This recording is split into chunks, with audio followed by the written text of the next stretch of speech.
Hello, everybody. Right now, we are looking at Jamaica. We have some video footage of the rivers swelling earlier today. It is Tuesday, October 28th. I'm Chief Meteorologist Amy Metz with the United Cajun Navy. So, we're going to be looking at what's going on with the forecast right now. It's 12:15 storm local time. We have a pressure of 892 millibars. Now, that is 10 above what was ever recorded as the strongest in the Atlantic basin. However, the big difference here is that when Hurricane Wilma 20 years ago had been there with out in the open water with a millibar pressure even lower, it was not anywhere near land at the time. Wilma did not make landfall with such a low pressure, which really implies the winds. So when we have pressure going down, it means the winds are going up in strength. And with this one, it's going to be the strongest on record to ever impact Jamaica. So a Category 5 is making landfall here as we speak, and over the next few hours, this eye wall will be passing over land. Internal wind speeds 185 miles per hour. So we are looking near 300 kilometers per hour there as this storm is passing over land. The gusts over 200 miles per hour. Now, this is going to be extremely destructive. And I did hear from the counselor of Alligator Pond today, right here where I'm circling. Omar Robinson had been out saying that he's preaching to his villagers to get into the shelters. There had been people moving their boats away from, being destroyed here. Treasure Beach is another one. And then our bay here just south of Luana. This is where we're going to have the biggest pile up of water right between Treasure Beach and this eye wall. This is where everything comes onshore. I'm going to give you that motion. Everything will be pushing up toward here. This is wind-driven surf and surge that's expected, and I'm sure going to be rising above the homes that are at that sea level, all the way over first stories. And that's anywhere from right into this bay. I'll zoom in as much as I can here to show people the cities here. Then Crawford is going to be right on the edge where some of that might not be as dramatic, but any of these inlets are going to be seeing extreme water rise. At the same time, this storm has not been moving fast, meaning that there'll be water joining in from the north. A lot of these road systems that you're seeing as we look at the color here, kind of tan, they're going to be destroyed, impassable. So this is one of the reasons where we have the strong winds and heavy rain with those landslides, and even if it's flat ground and not sliding, there will oftentimes be erosion underneath those roads. So this is a reason that the evacuation orders had been out days ago, is that even if people are home and able to stay safe in some of these communities, a lot of these roads will be impassable. So making sure that people are with the things needed, the medications, bringing your documents, having enough food and water to save and store up for the next few weeks is what's necessary here for people. Now, we're going to be switching over to some of the other products here now and seeing what we can find out about the all of our any kind of buoy forecasting here. Now, we're on our Barron software right now. A lot of this is just for the United States. But what you can access on your phone too is also helpful. You can use the Cajun Navy weather app. This software is also hosted there. And we do have a buoy data near Kingston that we can refer to, and Montego Bay. So Montego Bay by Wednesday, tonight and into Wednesday, as that eye wall is on the north side of the island, will also be impacted with surge. Not as, excuse me, not as dramatic is what we're going to be seeing south of Luana today, but it will be coming from the north in that case and piling up into Montego Bay after this eye wall has passed over. So that's another thing to be watching for.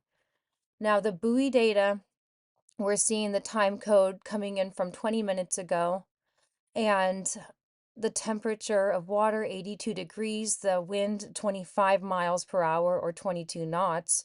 So far from this eye wall, we're not going to be having the extreme winds.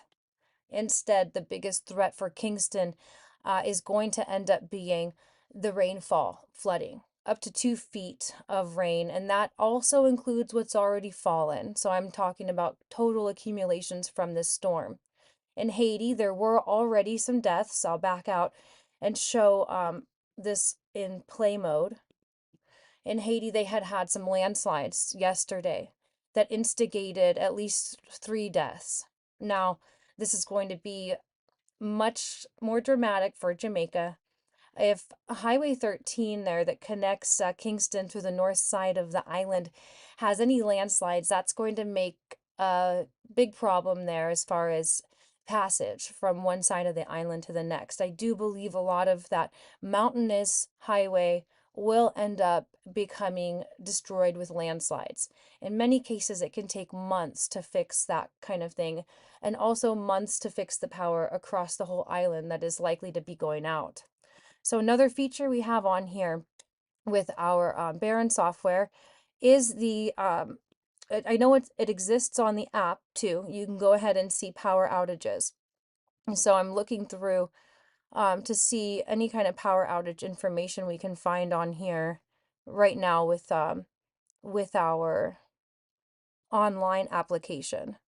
This one's not accessible for the public, and I'm still learning this one. So bear with me while I see what's available in that realm. And if it's not, I'll go find those power outages another way. But that is an indicator of where the winds have been strong already, or there have been landslides in those cases typically. And so I am not seeing that on here, and I will go ahead and get another source and open up the app in front of me as well. So here I have everything opened up that we can access. It's going to be helpful here. And the buoy data, unfortunately, is not available right near the eye wall. There just aren't any. So I'll open up the United Cajun Navy Weather app here, which you can download in either the Google Store or the Apple Store, whatever you have, what kind of phone you have, you'll be able to check it out and download to get a lot of information. Now, I had this set for Alaska where they are getting some snowstorms, tons going on in between. We had flash flooding and thunderstorms where I came into in Atlanta the other day. But right here is what we're looking at. And then in the layers tab here, you can open up and I'll do the power outages. So this may or may not exist for Jamaica, and it doesn't, unfortunately, here. So there are some global limitations with this data here that we have available. And what we can show you then is how close this is to the landfall. We're talking within minutes here, the strongest winds that are nearly 200 miles per hour sustained. That means 2 minutes or more it's been that speed. But it's about 220-mile-per-hour gusts that we're also seeing. So this line, and within about 30 to 50 miles is where we're going to see extremely damaging winds. So basically everything within this cone will be getting those wind speeds that unfortunately homes are not able to withstand. Some brick buildings could be able to stand. So if you're in a shelter, be sure that you're in the most internal portion of that, and that you're not going to be near the windows. If you have any kind of bedding, or it's beds, it's furniture, stuff like boards, stuff that can cover up the doorways and windows, that's also helpful to keep breaking glass from entering the building where people are needing to be staying. And as we continue on through this whole day, it's going to be dangerous here in Jamaica. And afterward, this storm will decrease a little bit from the wind shear that it's going to be intaking. Just the mountains alone are going to be disrupting this flow. So we do see that eye wall getting a little bit smaller as it gets closer. One of those reasons is just that pushback